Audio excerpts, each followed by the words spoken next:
മഞ്ജുവിന് ഇഷ്ടമുള്ളതൊക്കെ ഇങ്ങോട്ട് വരി. പല പല പ്രതിസന്ധികൾ വന്നിട്ട് അവിടെ ഒന്നും തളരാതെ വെറുതല്ലടാ മലയാളികള് ലേഡി സൂപ്പർ സ്റ്റാർ എന്ന് വിളിക്കുന്നത് അല്ലേ? ഒരു രക്ഷയില്ല.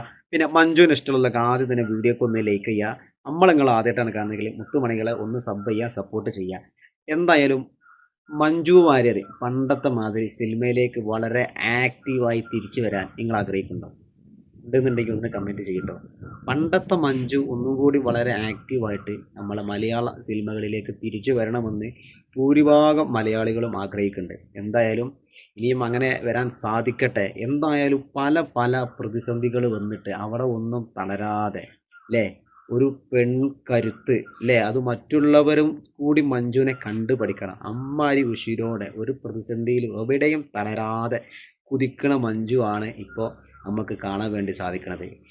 കാരണം ദിവസം കൂടുന്തോറും മഞ്ജു വാര്യർക്ക് ഗ്ലാമർ കൂടുകയാണ് അല്ലേ? ഒരു രക്ഷയില്ല. അടിപൊളി ക്യൂട്ടായിട്ട് വളർന്നുകൊണ്ടിരിക്കുന്ന ഒരു നടി. എന്തായാലും മഞ്ജുവിനെ പല സംഗതികളിലും നമ്മൾക്ക് ഒന്ന് കണ്ടുപഠിക്കേണ്ടതുണ്ട്. എന്തായാലും ഒരു രക്ഷയില്ല, അടിപൊളി. അപ്പോൾ മഞ്ജുവിന് ഇഷ്ടമുള്ളതൊക്കെ ഒന്ന് ലൈക്ക് ചെയ്യുക, സപ്പോർട്ട് ചെയ്യുക. നിങ്ങൾ ആദ്യമായിട്ടാണ് കാണുന്നെങ്കിൽ ഒന്ന് സബ് ചെയ്യുക. കാരണം നമ്മളൊക്കെ മഞ്ജുവിനെ അത്രയും സപ്പോർട്ട് ചെയ്യുന്നുണ്ട്. എന്തായാലും ഒരു രക്ഷയില്ല. ഇനിയും ഒരുപാട് പല പല വേഷങ്ങളിലും മഞ്ജുവിനെ നമുക്ക് കാണാൻ വേണ്ടി സാധിക്കട്ടെ. ഓക്കെ, അടുത്തൊരു വീഡിയോയിൽ വീണ്ടും വരാം. Okay, bye.